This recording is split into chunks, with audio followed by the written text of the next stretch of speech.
and this is Changing the Narrative. I'm your host, David Rives, and we are changing the narrative. We've been spoon-fed a narrative of naturalism, a narrative of atheism, a narrative that says that you are nothing more than star stuff, the result of random chance over 14 billion years of evolution. And again, that narrative is not the truth. We're changing the narrative. We're getting back to real science, to real discoveries.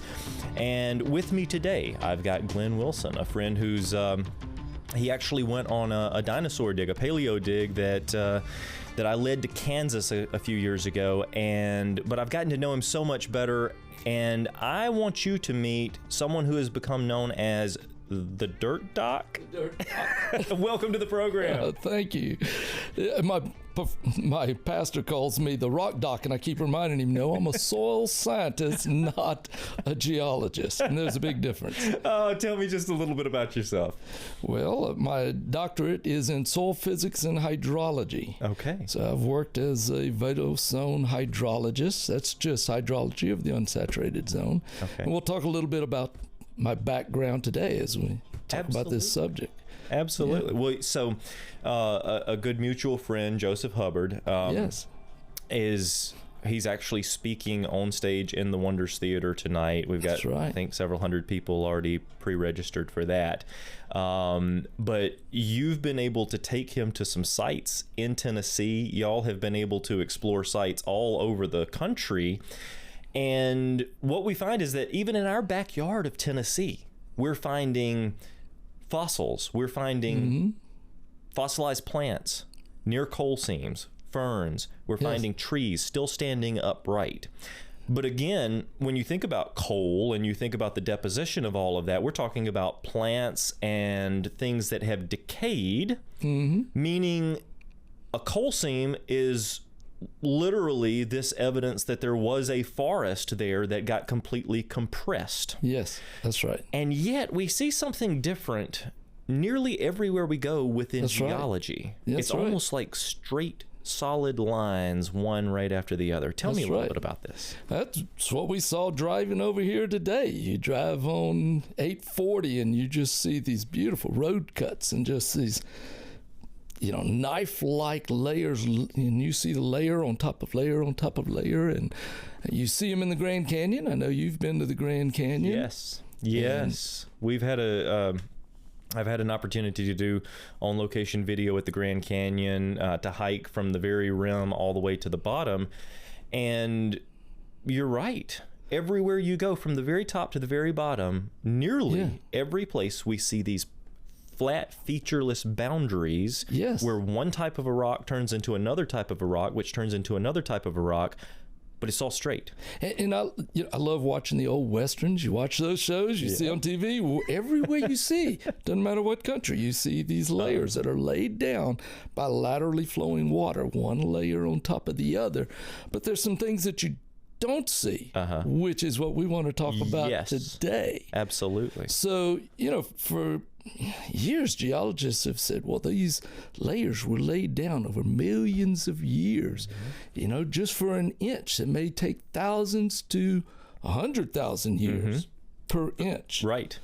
To deposit these things. And that's where we're talking about sedimentary rocks, right? Vast majority of rocks that we see around the world today are sedimentary, which means that they were taken up from someplace, deposited someplace else. Now, you can have sedimentary rock through multiple ways, pretty much two predominant ways. One is water deposition. So in other words, water ripped it up over here and deposited it down over there, or aeolian, or windblown, right? That's right. Where you think sand in a desert, sand blows across the dunes and all of that. But the vast majority of rock layers around the world that we see, miles and miles thick, are mile and a half thick on average across the world. And of course, all this really changed when Mount St. Helens happened, because there you got 60 feet of deposition in just a single event. Yeah. And you see these same layers. You were actually out there researching about 15 years after the eruption. That's right. A group of soil scientists, I was included in that, 16 years after the eruption. We were looking at these deposits, and there was something that we observed that is missing in all these layers. Let me start off just by holding this up. You know, one of the things with Mount St. Helens is that they were amazed with how fast plants came in. That's right. You recognize this? What is this? Well, it's definitely flowers. It's some a type plant. Of What all's on here? Well, so you've got the leaves, you've got the flowers, and then I see this big root ball here. Roots. So very rapidly after Mount St. Helens, plants came back in. Well, that one's dead, of course. You know, it's kind of dead and dried up, but that's what plants do, isn't it? Right. They live and they die. They live and they die. And what happens when they live and they die? They leave their organic matter on the surface, right?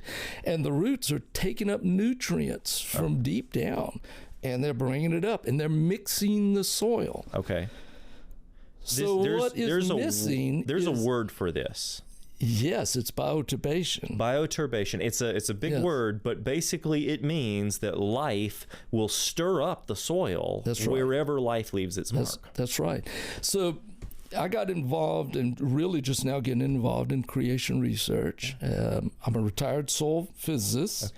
My last 20 years I did research on soil erosion and sediment transport. Before that, I mostly did work on preferential flow. Preferential flow is just that water finds its paths that it prefers to move down through. Well, those paths are usually biological in origin. Okay, so they're root channels where the roots die. We're going to talk about worms. Okay. We're going to talk about ants. Okay. So that was what I spent my first 20 years of my career doing, is studying preferential flow. And then the last 20 years, soil erosion, but also soil erosion below ground because of the rapid flow through these biochannels. So that's interesting. And when you mention preferential flow, in other words, it's going to find the sediment that is easiest to penetrate.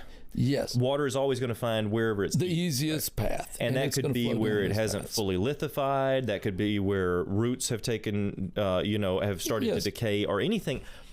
But also, this makes a mark too. We look at rivers, right? Yes. You see rivers are carving down, but they're carving down very, very slowly. But in the subsurface, water is flowing through. And when it finds these root channels, ant channels, worm channels, or just fractures, you've got aggregates, and between aggregates, it starts flowing very rapidly and it erodes those. So my specialty was on this subsurface erosion piping to where then the ground ends up collapsing, forming a sinkhole or a gully. We see this in the Grand Canyon sometimes, where sapping has caused this underground water flow to collapse in an area, and then it falls to the bottom of the canyon. Yes. So that's what I spent a lot of my career studying. So, I started getting involved in creation research. 2019, I met you. Yes. I met John Mackay in Australia. And he said, I'm coming to the States and going to be doing some fossil digs. And so we met him here, and that's when we met you. Yes. Well, John asked me an interesting question. He asked me what was the strongest evidence that I felt like was in support of creation and against evolution. And I told him the thing that was most missing between these layers, and that is soil development. So when we visited Mount St. Helens, now it's supposed to take about 100,000 years to develop 1 inch of soil. The soil scientists were just amazed. 16 years after Mount St. Helens eruption, there was already clear soil profiles. Wow. You're already getting from the leaves falling and the roots channels and those dying back, and they're leaving organic matter. You start to develop a soil profile. You're starting to build up an organic layer, topsoil, people think of. And we're talking about at Mount St. Helens, where everything was just solid ash. It was ash, and there was no vegetation left. And environmentalists said, well, there's no way that this is going to regrow anytime soon. But soil development in just a decade. So with these knife-like features, these lateral layers laid down over millions of years, where's the soil? Why wouldn't it have developed soil if it's laying down these thin layers and they sit there for a long period of time? Where is the soil development? There should have been plants growing, microorganisms growing, organic matter being deposited, and there isn't any. You don't see that. You should be able to see forest growths. You should be able to see hills. You should be able to see river cuts. You should be able to see all of this. And it's all missing. And the roots are missing. You know, we see this plant and it's got roots all on it. Well, as they die, they're going to leave channels there. And so when I was at LSU, I used to do root distribution work. Okay. One thing I learned from doing root distribution work under different management system is to not do root distribution work. You talk about work. You're digging it all up and you're excavating it, carrying massive quantities of soil, and then you have to wet sieve it, and then you have to extract the root. Oh, wow. I learned I didn't want to do work on root distribution.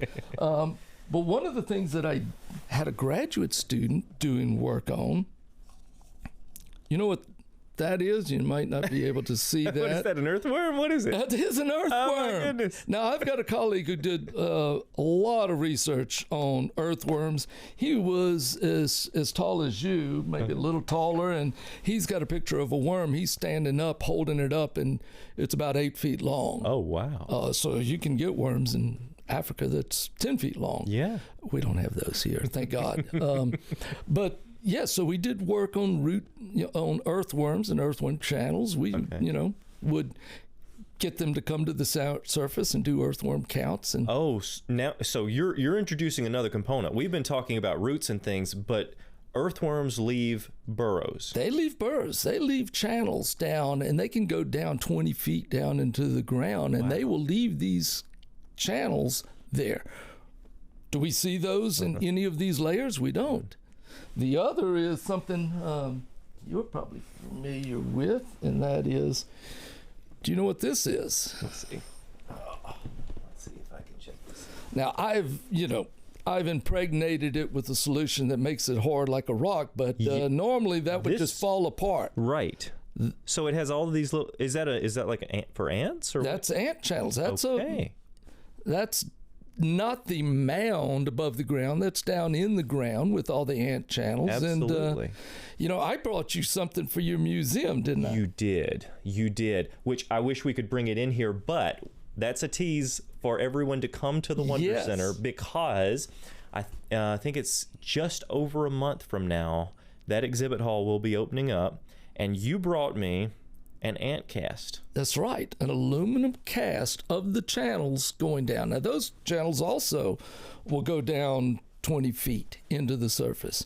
But that was a small cast, and it was actually, I didn't make it. It was a friend of mine made it for me and gave it to me. He gave me two, and so I gave one to you, because I used to do... I didn't do ant distribution work.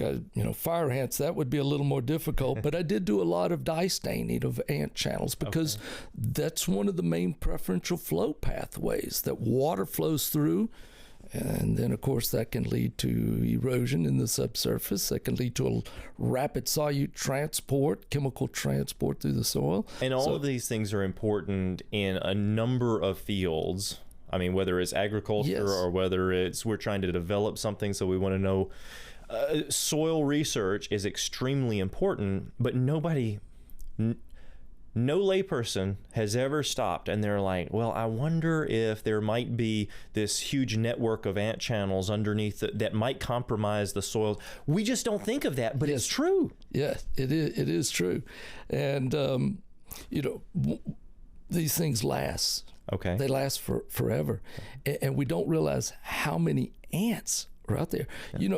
They propose that if you took the total weight of all the ants in the world, it weighs more than the total weight of all the people in the world. Is that right? And then you look at worms. They're everywhere. ants are on every continent except for Antarctica. Antarctica? What? No ants in Antarctica. Well, there might be, but nobody's been out there looking for them, and I wouldn't be surprised. I wouldn't either, yep. Yes.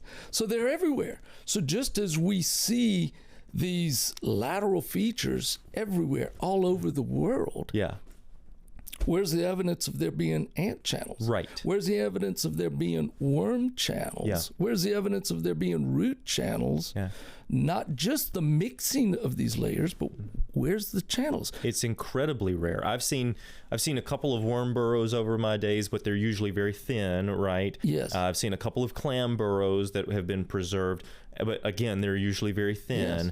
And then again, you'll have coal seams, which are compressed vegetation, but again, Yeah.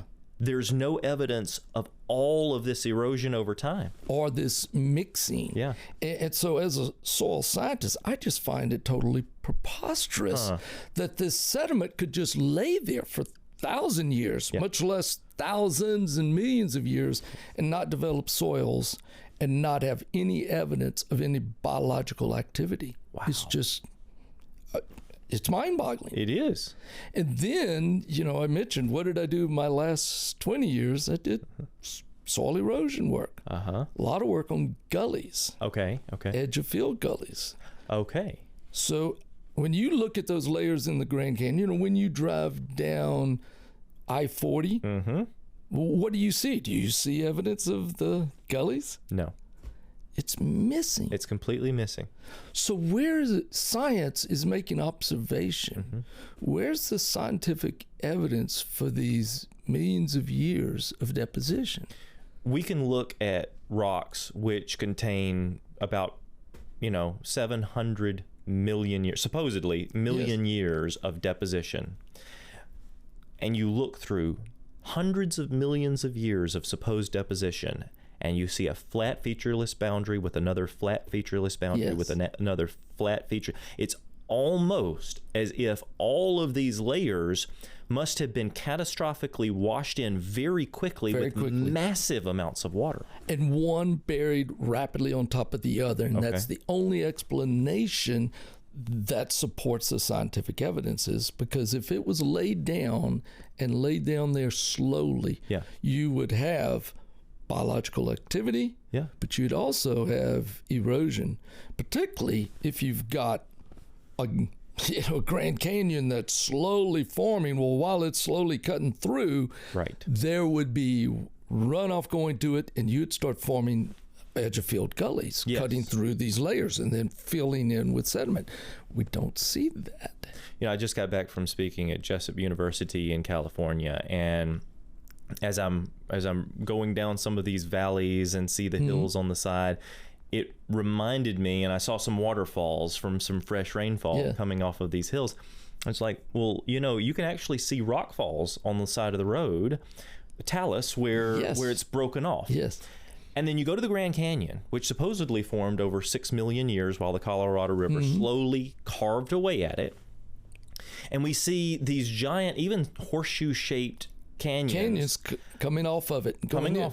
But completely void of the talus, completely void of the rockfall. Yeah. So what would be strong enough to push giant car-sized boulders that had just eroded off of these cliffs down all the way to, not just to the end of the Grand Canyon, by the way. No, we find the erosion material from the Grand Canyon out in the Gulf of California. Yes. What would it take? It's not the Colorado River.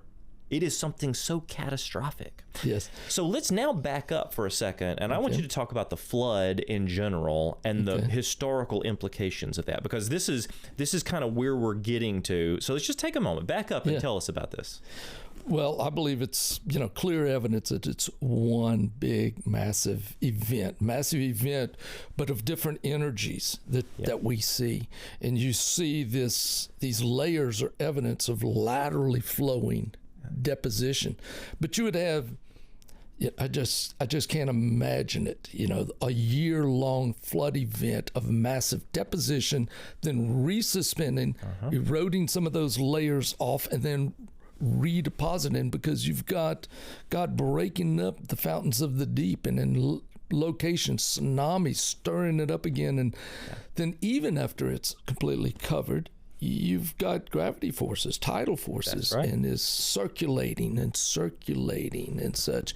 And to me, that's what we see. It would be this laterally flowing deposition, and then it's just all one on top of the other of various energies, various sources of sediment. So if go ahead. Well, I was just about to say, one of the other things that you would see is that you would see these coal seams forming, but yes, coal seams come from swamps, right? Over several 100,000 years, where the swamp, just grows, and then the vegetation falls to the ground, and somehow it's just preserved in this swampy substance until finally it compresses with a mile of sediment on top of that, and then it turns into coal. So my colleague Joseph Hubbard, we picked him up 2 weeks ago. We picked him up at the airport here in Nashville, came right here. Yep. And after we left here, we took him down to the swamps of Louisiana, because my wife's family's Cajun. She's got a brother that lives down in the swamps, and we put him on a mission for us to find some coal. Coal in Louisiana? Yes, it's the largest swamp in America. Right, it's bigger than some countries. That's true. It's a large swamp. So we went into Chaffalot Basin looking for coal. Okay. And you should have seen the faces on the Cajuns as we would ask them about, how much coal have they found? Right. That's terrific. That is okay. So debunking some of these theories that have been taught, for years in university. And yet, we never see them happening in nature today. We don't see it. Which means that they're not scientific principles, they're science fiction. Yes, they're interpretation. They have taken a coal seam and tried to theorize in their minds, how could that have formed? Well, if you read the Bible in Psalms 29, and it talks about how he broke the cedars, and how he had them just skipping across, and then you get a picture of it at Mount St. Helens when all these trees were just torn down. Yes. And then they sit there and they strip off all their bark, and that bark settles down, and it's got to be rapidly buried on top of that. And that's just what happened with the global flood. Right. So we have these clues that can be observed, that have been observed. 1980, for instance, you mentioned Mount St. Helens, and then mud flows in 1982 that caused miniature Grand Canyons, cutting through these ash layers.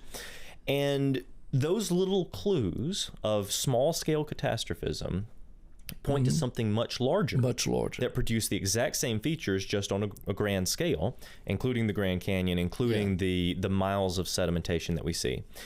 But what it points to is this idea that there was a breaking up of the fountains of the great deep, that tremendous amounts of mud, sand, silts, and sediment started washing across the pre-flood continent in tsunami-like waves, laying down layer after layer rapidly of sediment, which then, because it's, number one, it's waterlogged, it weighs a lot, right? And then number two, the more sediment that is piled on top of it begins to compress it all. It pushes the water out. It begins to lithify it. But it's laying it down in layers. So we see all of the layers. And then people come along several thousand years later, and they say, well, how could we interpret these layers that would kind of kick God out of the picture? In fact, that was the agenda, the written agenda by some of the top geologists of the 1800s. They're like, said he wants to remove Moses. How can we remove Moses from the equation? Let's just kick out God in the Bible, right? So they said, well, we'll just say that each layer must have taken long ages to form. All right? Then again, the point that you brought up is that if each layer took long ages to form, then there would be ages of time for biological life forms to disturb the soil, for roots and plants and trees to grow, which would again completely change the face of the landscape. Soil profiles to develop, where you start building up an organic layer at the top. You start getting some translocation of the fines, the clays, down to make a clay-rich subsurface. And that was one of the things that most surprised them at Mount St. Helens, was that they were already seeing the translocation of clays, and you were starting to see a buildup of clay layer in the bottom. Really? And we don't see that in these layers. Right. Where is that in all of these finely graded layers? Incredible. Yeah. And Glenn, you've done a lot of research on that. You've been on rafting trips down the Colorado. Is that correct? That's right. With Canyon Ministries, that was really awesome. Which is a fantastic opportunity to see geology in a way that very few other places on planet Earth you can see it. And you see it from a different perspective. I've been to the top of the Grand Canyon, North and South Rim, many times, but it's a different perspective seeing it from down below. Oh, it certainly is. Yeah. It changes your viewpoint, and then but it really awakens you to the idea that we are sitting on top of, because there's fossils within almost every one of those layers, right? Millions upon millions of fossils, whether it's millions of nautiloids in the red wall, or whether it's trilobite trails down at the Tapeats, or whether it's seashells in the Kaibab.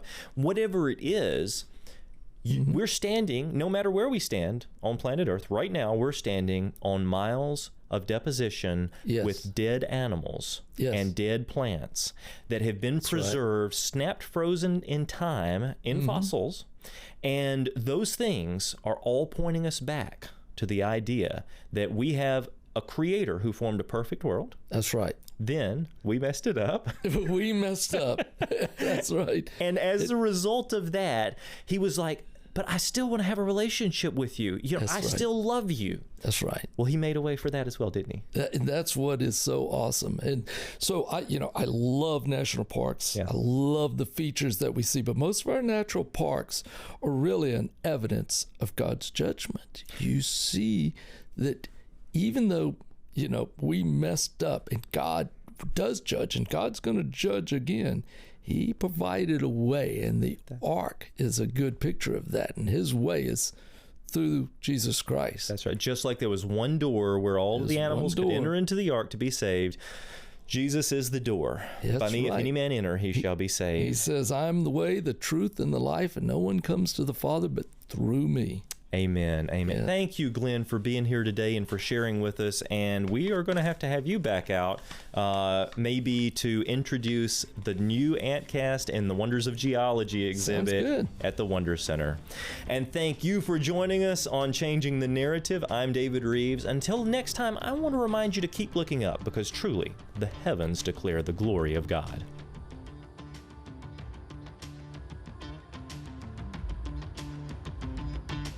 Find us on all social platforms to stay informed.